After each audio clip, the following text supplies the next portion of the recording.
नमस्कार, स्वागत आपका नादी टीवी में और मैं हूं आपके साथ पूनम जैन। चलिए और सीधी तस्वीरें आपको बताते हैं जहां पर संविधान दिवस पर प्रधानमंत्री नरेंद्र मोदी संबोधित कर रहे हैं।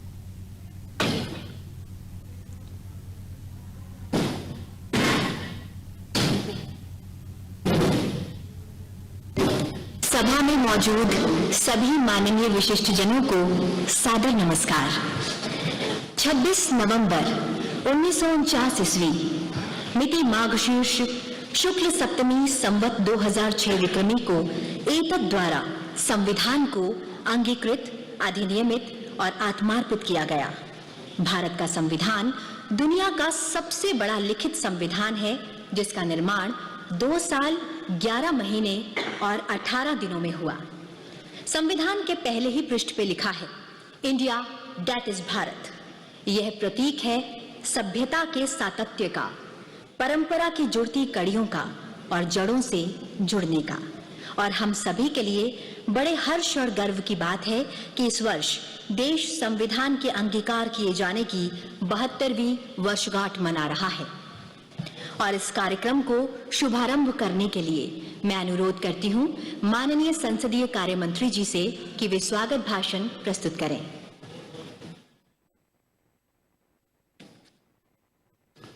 आज संविधान दिवस है। इस शुभ अवसर पर आयोजित इस कार्यक्रम में मैं महामहिम राष्ट्रपति, उपराष्ट्रपति जी, माननीय प्रधानमंत्री जी, माननीय अध्यक्ष लोकसभा, माननीय उपसभापति राज्यसभा और मेरे साथी मंत्रीगण, लोकसभा और राज्यसभा सदस्यों का, यहाँ उपस्थित और सभी गण्य नागरिक बंधुओं का और वर्चुअली जो जुड़े हैं उन सभी और भाई और बहनों का मैं हार्दिक स्वागत करता हूँ। माननीय प्रधानमंत्री नरेंद्र मोदी जी के मार्गदर्शन में 2015 से 26 नवंबर को संविधान दिवस के रूप में मनाने का निर्णय लिया गया। माननीय प्रधानमंत्री जी का संविधान लोकाचार और मूल्यों के प्रति प्रतिबद्धता को संविधान गौरव यात्रा से समझा जा सकता है।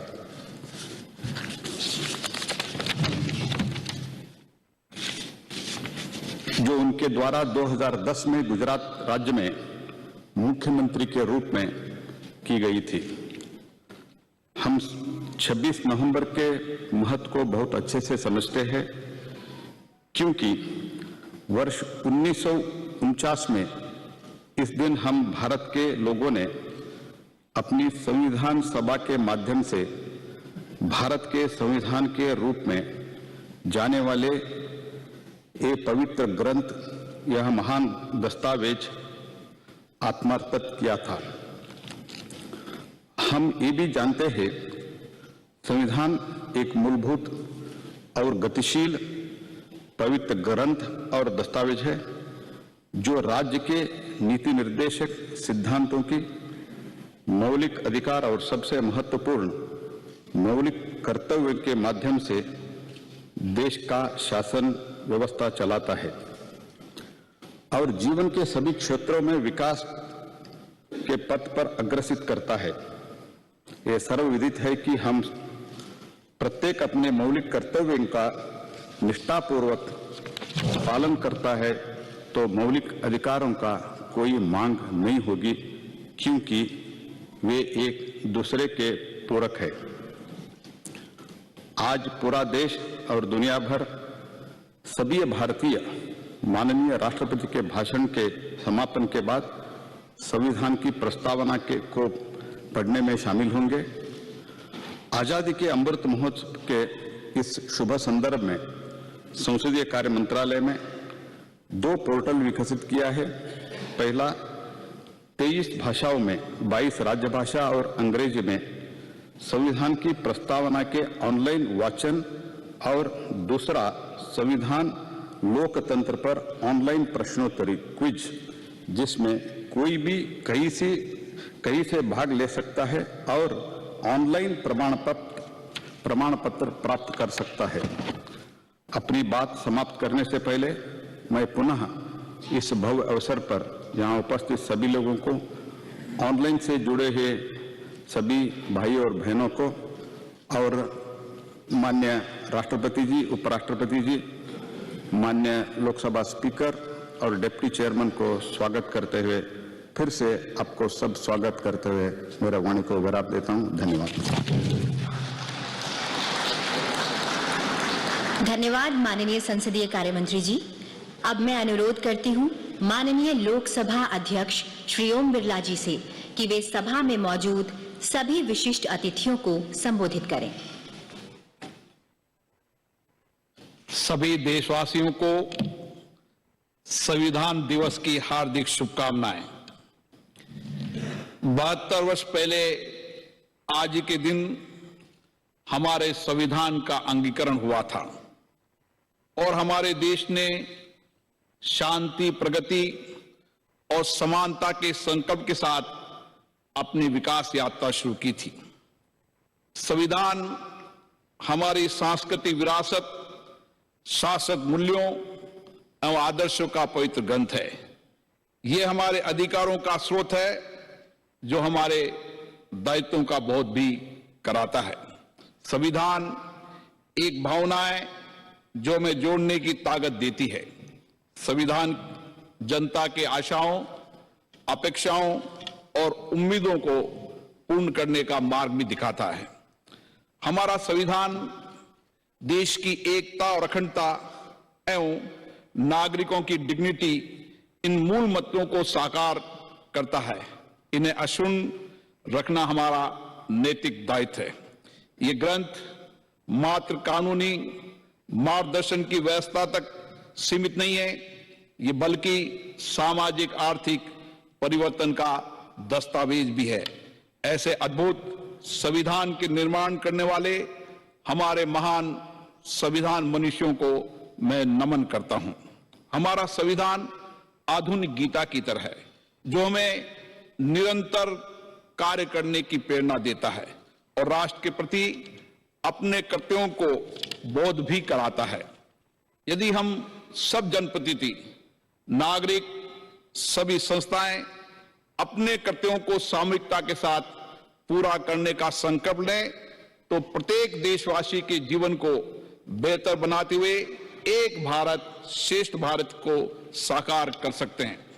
हमारे प्रगतिशील संविधान को देश विदेश हर जगह सम्मान की दृष्टि से तथा प्रेरणा के स्रोत के रूप में देखा जाता है, क्योंकि हमारे जीवंत लोकतंत्र तथा देश के उज्जवल भविष्य के निर्माण में इसकी प्रमुख भूमिका रही है।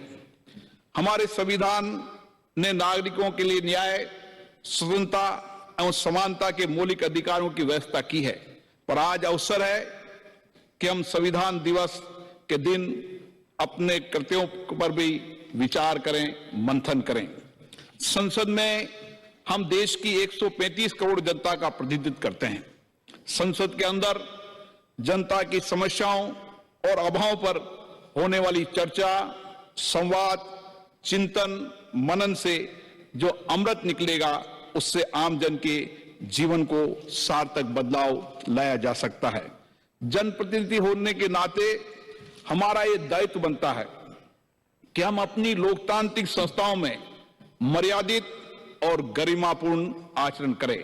संसद की मर्यादाओं और उच्च गरिमापूर्ण परंपराओं को कायम रखना हम सबकी जिम्मेदारी है। हम देश हित में, राष्ट्र हित में सामूहिकता से काम करें। देश के समक्ष प्रमुख मुद्दों को सर्वसम्मति से समाधान करने के लिए अच्छी परंपराओं और परिपाटियों को और सशक्त करें, मजबूत करें। आजादी का अमृत महोत्सव मनाते हुए इस अमृत काल में संविधान दिवस के दिन हम अपने कर्तव्यों और दायित्वों के निर्वहन का संकल्प लें और लोकतांत्रिक संस्थाओं के माध्यम से नए राष्ट्र के निर्माण में योगदान दें। आज संसद द्वारा आयोजित इस संविधान दिवस के कार्यक्रम में गरिमा रूप से उपस्थित गौरवान्वित करने वाले माननीय राष्ट्रपति जी, उपराष्ट्रपति जी, माननीय प्रधानमंत्री जी का हार्दिक अभिनंदन करता हूं और कई देशों से आए मेरे मित्र पड़ोसी देशों के सभी राजदूतों को भी इस संविधान दिवस पर अभिनंदन करता हूं। आप सबको संविधान दिवस की बहुत बहुत शुभकामनाएं, बहुत बहुत बधाई। धन्यवाद माननीय अध्यक्ष जी। अब मैं अनुरोध करती हूं माननीय प्रधानमंत्री श्री नरेंद्र मोदी जी से कि वे इस अवसर पर हम सभी को अपने शब्दों के द्वारा अनुग्रहित करें।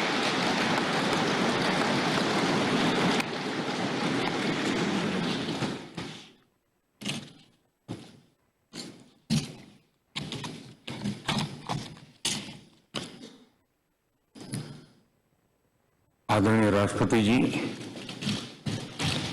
आदरणीय उपराष्ट्रपति जी, आदरणीय स्पीकर महोदय, मंच पर विराजमान सभी वरिष्ठ महानुभाव और सदन में उपस्थित संविधान के प्रति समर्पित सभी भाइयों और बहनों, आज का दिवस बाबा साहब आम्बेडकर, डॉक्टर राजेंद्र प्रसाद जैसे दूरंदेशी महानुभावों को नमन करने का है। आज का दिवस इस सदन को प्रणाम करने का है, क्योंकि इसी पवित्र जगह पर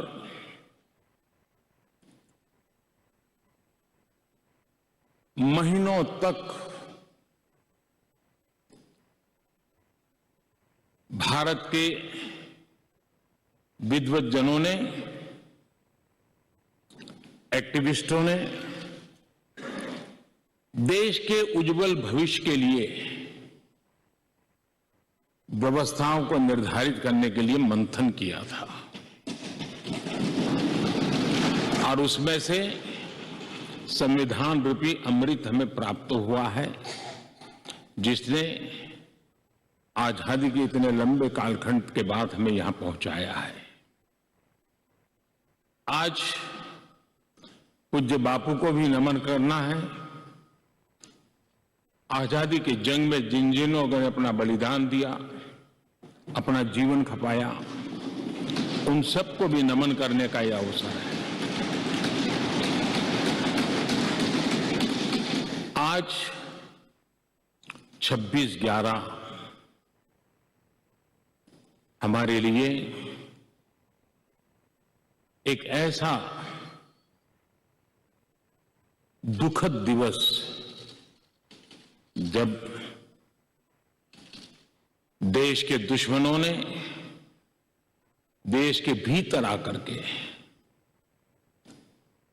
मुंबई में वह ऐसी आतंकवादी घटना को अंजाम दिया।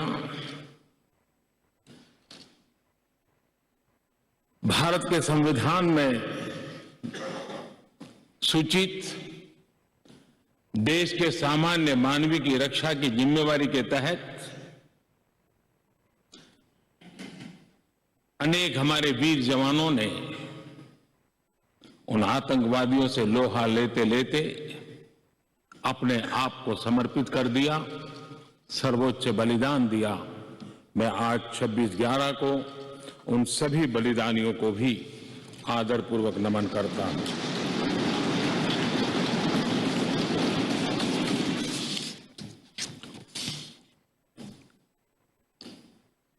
आदरणीय महानुभाव, कभी हम सोचें कि आज अगर हमें संविधान निर्माण करने की नौबत होती तो क्या होता। आजादी के आंदोलन की छाया, देशभक्ति का ज्वाला, भारत विभाजन की विभीषिका इन सब के बावजूद भी देश हित सुप्रीम हर एक के हृदय में यही एक मंत्र था। विविधताओं से भरा हुआ देश, अनेक भाषाएं, अनेक बोलियां, अनेक पंथ, अनेक राजे रजवाड़े, इन सब के बावजूद भी संविधान के माध्यम से पूरे देश को एक बंधन में बांध करके आगे बढ़ाने की योजना बनाना, आज के संदर्भ में देखें तो पता नहीं संविधान का एक पेज भी हम पूरा कर पाते, क्योंकि नेशन फर्स्ट कालक्रम से राजनीति ने उस पर इतना प्रभाव पैदा कर दिया है कि देश हित भी कभी कभी पीछे छूट जाता है। ये उन महानुभावों को प्रणाम इसलिए करना चाहूंगा क्योंकि उनके भी अपने विचार होंगे, उनके विचारों की भी धारा होगी, उस धारा में धार भी होगी, लेकिन फिर भी राष्ट्रहित सुप्रीम होने के नाते सबने मिल बैठ करके एक संविधान दिया।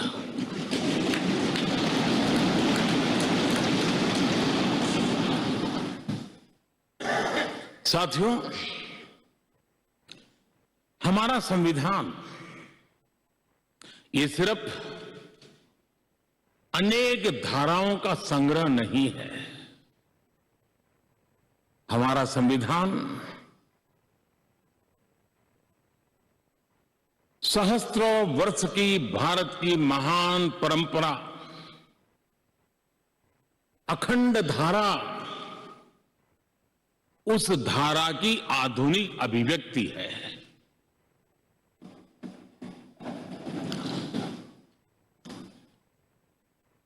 और इसलिए हमारे लिए लेटर एंड स्पिरिट में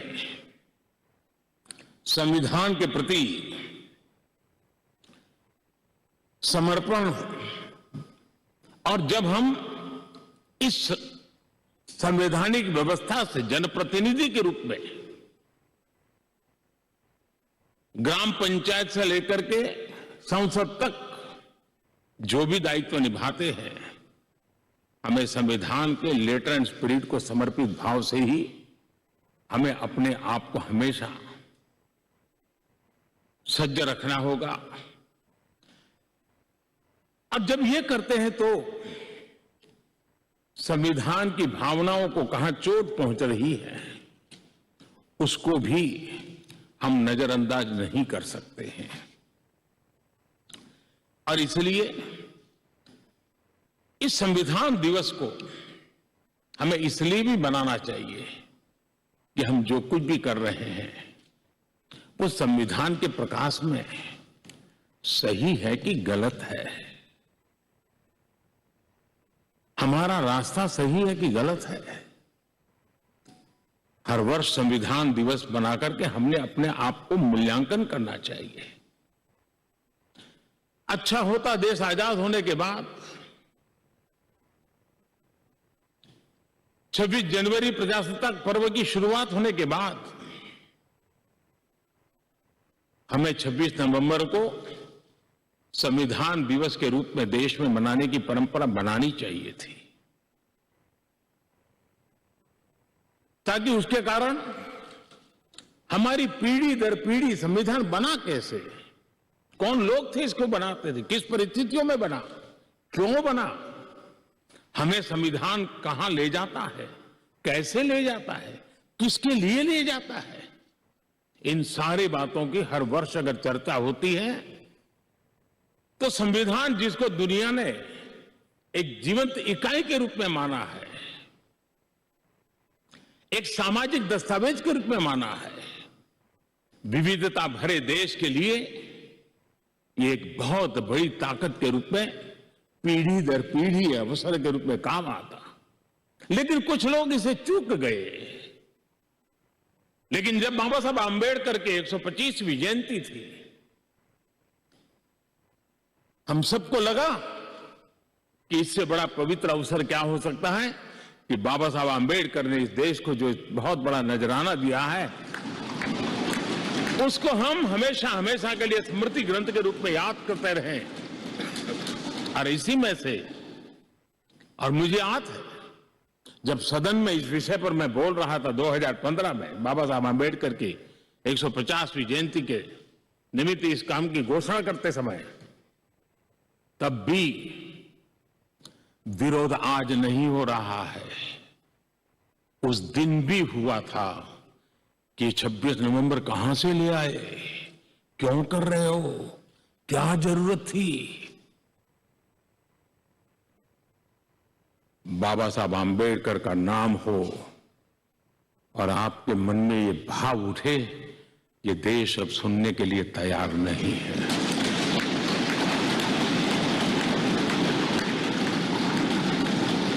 और आज अब भी बड़ा दिल रख करके खुले मन से बाबा साहब आंबेडकर जैसे मनीषियों ने देश को जो दिया है, इसका पुण्य स्मरण करने की तैयारी ना होना, ये भी एक चिंता का विषय है। साथियों, भारत एक संवैधानिक लोकतांत्रिक परंपरा है। राजनीतिक दलों का अपना एक अहम महत्व है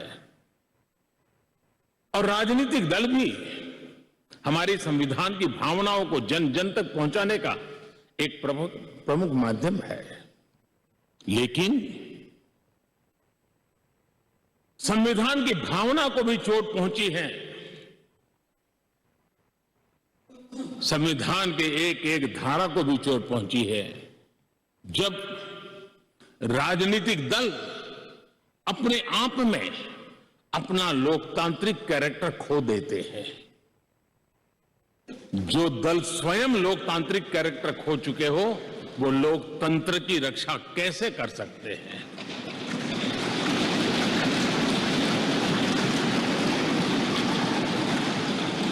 आज देश में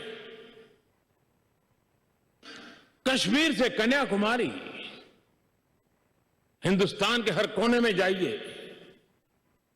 भारत एक ऐसे संकट की तरफ बढ़ रहा है जो संविधान को समर्पित लोगों के लिए चिंता का विषय है, लोकतंत्र के प्रति आस्था रखने वालों के लिए चिंता का विषय है, और वो है पारिवारिक पार्टियां।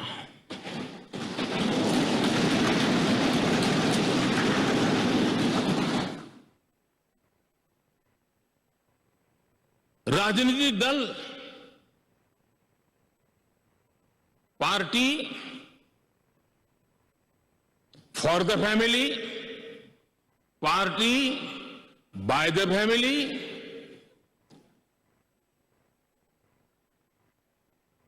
अब आगे कहने की जरूरत मुझे नहीं लगती है।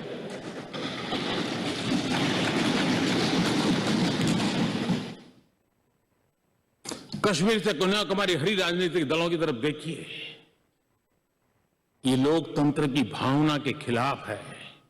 संविधान हमें जो कहता है उसके विपरीत है। और जब मैं ये कहता हूं कि पारिवारिक पार्टियां, इसका मतलब मैं ये नहीं करता हूं कि एक परिवार में से एक से अधिक लोग राजनीति में ना आए। जी नहीं, योग्यता के आधार पर जनता के आशीर्वाद से किसी परिवार से एक से अधिक लोग राजनीति में जाएं, इससे पार्टी परिवारवादी नहीं बन जाती है। लेकिन जो पार्टी पीढ़ी दर पीढ़ी एक ही परिवार चलाता रहे, पार्टी की सारी व्यवस्था परिवारों के पास रहे, वो लोकतंत्र, स्वस्थ लोकतंत्र के लिए सबसे बड़ा संकट होता है। और आज संविधान के दिवस पर संविधान में विश्वास करने वाले, संविधान को समझने वाले, संविधान को समर्पित सभी देशवासियों से मैं आग्रह करूंगा कि देश में एक जागरूकता लाने की आवश्यकता है। जापान में एक प्रयोग हुआ था। जापान में देखा गया कि कुछ ही पॉलिटिकल फैमिली ही व्यवस्था में चल रहे हैं, तो किसी ने बेड़ा उठाया था कि वो नागरिकों को तैयार करेंगे और पॉलिटिकल फैमिली के बाहर के लोग निर्णय प्रक्रिया में कैसे आए, और बड़ी सफलतापूर्वक 30-40 साल लगे, लेकिन करना पड़ा। लोकतंत्र को समृद्ध करने के लिए हमें भी हमारे देश में ऐसी चीजों की ओर जाने की आवश्यकता है, चिंता करने की आवश्यकता है, देशवासियों को जगाने की आवश्यकता है। उसी प्रकार से हमारे यहां भ्रष्टाचार, क्या हमारा संविधान भ्रष्टाचार को अनुमति देता है? कानून है, नियम है, सब है, लेकिन चिंता तब होती है कि जब न्यायपालिका ने स्वयं ने किसी को अगर भ्रष्टाचार के लिए घोषित कर दिया हो, भ्रष्टाचार के लिए सजा हो चुकी हो, लेकिन राजनीतिक स्वार्थ के कारण उसका भी महिमा मंडन चलता रहे, भ्रष्टाचार को नजरअंदाज करके सिद्ध हुई हकीकतों के बावजूद भी जब राजनीतिक लाभ के लिए सारी मर्यादाओं को तोड़कर, लोक लाज को तोड़ करके उनके साथ बैठना उठना शुरू हो जाता है, तो देश के नौजवान के मन में लगता है कि अगर इस प्रकार से राजनीति के क्षेत्र में नेतृत्व करने वाले लोग भ्रष्टाचार में डूबे हुए लोगों की प्राण प्रतिष्ठा कर रहे हैं, मतलब उनको भी वो मिलता रास्ता मिल जाता है कि भ्रष्टाचार के रास्ते पर चलना बुरा नहीं है। 2-4 साल के बाद लोग स्वीकार कर लेते हैं कि हमें ऐसी समाज व्यवस्था खड़ी करनी है। क्या समाज के अंदर, हां, भ्रष्टाचार के कारण कोई अगर गुना सिद्ध हो चुका है तो उसको सुधरने के लिए मौका दिया जाए, लेकिन सार्वजनिक जीवन में प्रतिष्ठा देने की जो स्पर्धा चल पड़ी है, ये मैं समझता हूं अपने आप में नए लोगों को लूटने के रास्तों पर जाने के लिए मजबूर करती है, और इसलिए हमें इससे चिंतित होने की जरूरत है। यह आजादी के 75 साल है, यह अमृत काल है। हमने अब तक आजादी के 75 साल दरमियान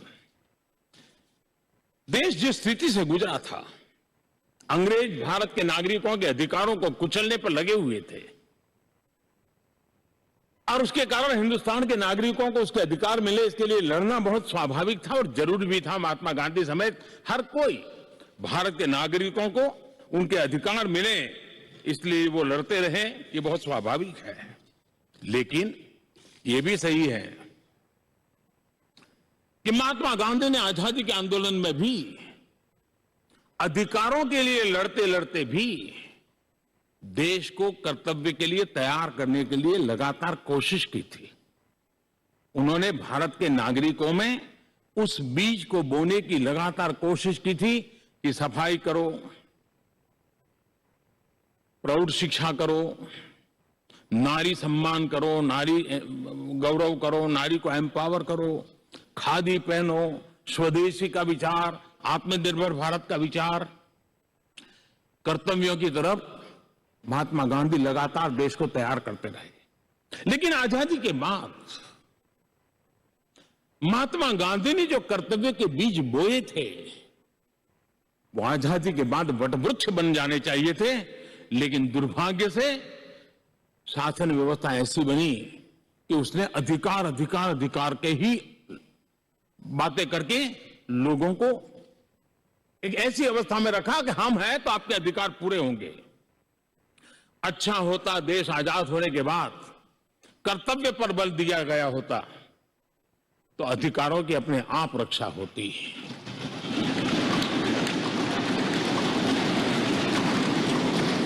कर्तव्य से दायित्व का बोध होता है, कर्तव्य से समाज के प्रति एक जिम्मेवारी का बोध होता है। अधिकार से कभी कभी एक याचक वृत्ति पैदा होती है कि मुझे मेरा अधिकार मिलना चाहिए, यानी समाज को कुंठित रखने की कोशिश होती है। कर्तव्य के भाव से सामान्य मानवीय के जीवन में एक भाव होता है कि ये मेरा दायित्व है, मुझे इसको निभाना है, मुझे करना है, और जब मैं कर्तव्य का पालन करता हूं तो अपने आप किसी के अधिकार की रक्षा हो जाती है, किसी के अधिकार का सम्मान हो जाता है, किसी के अधिकार का गौरव हो जाता है, और उसके कारण कर्तव्य भी बनते हैं और अधिकार भी चलते हैं और स्वस्थ समाज की रचना होती है। आजादी के अमृत महोत्सव में हमारे लिए बहुत आवश्यक है कि हम कर्तव्यों के माध्यम से अधिकारों की रक्षा करने के रास्ते पर चल पड़े। कर्तव्य का वो पथ है जिसमें अधिकार की गारंटी है। कर्तव्य का वो पथ है जो अधिकार सम्मान के साथ दूसरे को सुपुर्द करता है, उसके हक को दे देता है। और इसलिए आज जब हम संविधान के दिवस को मना रहे हैं, तब हमारे भीतर भी यही भाव निरंतर जगता रहे कि हम कर्तव्य पथ पर चलते रहें। कर्तव्य को जितनी अधिक मात्रा में निष्ठा और तपस्या के साथ हम मनाएंगे, हर किसी के अधिकारों की रक्षा होगी। और आजादी के दीवानों ने जिन सपनों को लेकर के भारत को बनाया था, उन सपनों को पूरा करने का सौभाग्य आज हम लोगों को मिला है। हम लोगों ने मिलकर के उन सपनों को पूरा करने में कोई कसर नहीं छोड़नी चाहिए। मैं फिर एक बार स्पीकर महोदय का इस महत्वपूर्ण अवसर के लिए बहुत बहुत बधाई देता हूं, अभिनंदन करता हूं कि उन्होंने इस कार्यक्रम की रचना की। ये कार्यक्रम किसी सरकार का नहीं था, ये कार्यक्रम किसी राजनीतिक दल का नहीं था, ये कार्यक्रम किसी प्रधानमंत्री ने आयोजित नहीं किया गया था। ये सदन का गौरव होते हैं स्पीकर, सदन का ये स्थान गौरवपूर्ण होता है। स्पीकर की एक गरिमा होती है, बाबा साहब आंबेडकर की गरिमा होती है, संविधान की अपनी एक गरिमा होती है। हम सब उन महान पुरुषों को प्रार्थना करें कि वो हमें शिक्षा दें, ताकि हम हमेशा स्पीकर पद की गरिमा बनाए रखें, बाबा साहब आंबेडकर का गौरव बनाए रखें और संविधान का गौरव बनाए रखें। इसी की अपेक्षा के साथ आप सबका बहुत बहुत धन्यवाद।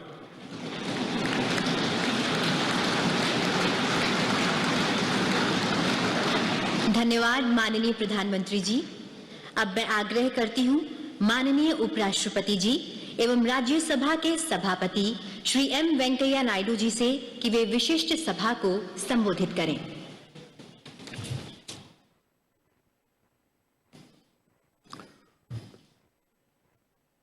महामहिम राष्ट्रपति जी, माननीय प्रधानमंत्री जी, माननीय लोकसभा अध्यक्ष जी और माननीय संसदीय कार्य मंत्री जी और राज्यसभा में सदन का नेता, राज्यसभा का उपाध्यक्ष और आज इस महोत्सव में भाग लेने वाले सम्माननीय सदस्यगण और विदेशी राजदूतगण और अन्य महानुभाव, बहनों और भाइयों, आज यहाँ एक ऐतिहासिक दिन मनाने के लिए उपस्थित है हम सब लोग।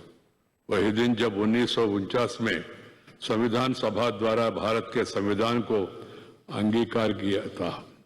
यह संविधान निर्माताओं के प्रेरणास्पद दृष्टि को याद करने और उस दृष्टि को साकार करने के लिए 72 वर्षों से जारी हमारा प्रयासों पर विचार करने का अवसर है। My dear members, brothers and sisters, today we all are assembled here to commemorate a historic day, a day when the Constitution of India was adopted by the Constituent Assembly in 1949. It's an occasion to recall the vision that inspired the constitutional makers, reflect on the continuing mission that began 72 years ago to translate that vision into action. At the outset, I pay my gratitude to the President of the Constituent Assembly, Dr. Rajendra Prasad ji, Chairman of the Drafting Committee, Dr. Baba Saheb Ambedkar ji, and the members of the Constituent Assembly for providing direction for nation building.